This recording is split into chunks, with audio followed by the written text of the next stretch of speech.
నిన్న ఆవిర్భావ వేడుకలు ఘనంగా జరిగినాయి. అక్కడ మిలియన్ మార్చ్ జరిగినటువంటి ప్రాంతం అదే ఏదైతే అక్కడ ట్యాంక్ బండ్ ఉందో ట్యాంక్ బండ్ మొత్తం కూడా రంగులమయంగా మారిపోయింది. సాంస్కృతిక కార్యక్రమాలు తర్వాత మొత్తం కూడా అక్కడ ఏర్పాటు చేసినటువంటి కార్యక్రమాలన్నిటి కూడా అద్భుతంగా అలరించినాయి.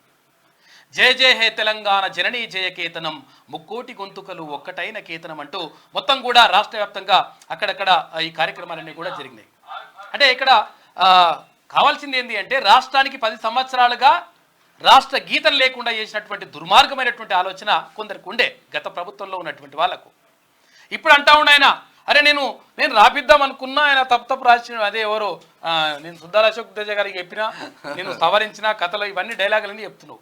నిజంగా ఒకవేళ చిత్తశుద్ధి ఉంటే నిజంగా ఒకవేళ అటువంటి ఆలోచన ఉంటే ఎందుకు ఆ రాష్ట్ర గీతాన్ని ఆవిష్కరించేటువంటి ఏర్పాటు చేయలేదు? కారణం ఏంటి అంటే నేను చెప్పినట్టు రాయాలి, నా గురించి డబ్బ కొట్టాలని అంట కాక ఎవరు కేసీఆర్.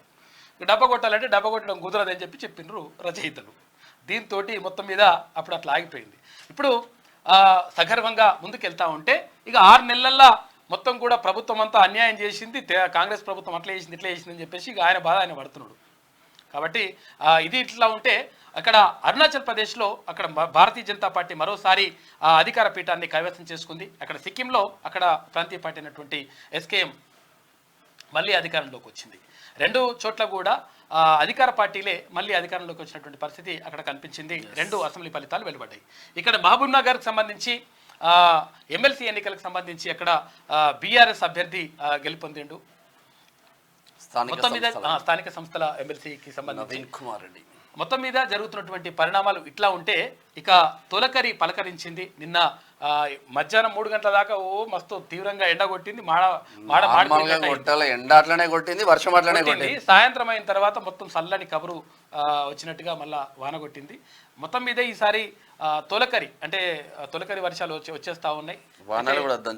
వానలు కూడా ఎక్కువనే కొడతాయి అంట. తర్వాత పంటలకి ఏమి ఇబ్బంది ఉండదు. ఎందుకంటే గతంలో కొంతవరకు గత సంవత్సరం కొంతవరకు వర్షాలు తగ్గినమాట వాస్తవం. దాంతో కొన్ని పంటలు ఎండిపోవడం కానీ తర్వాత కొన్నివన్నీ కూడా జరిగినాయి.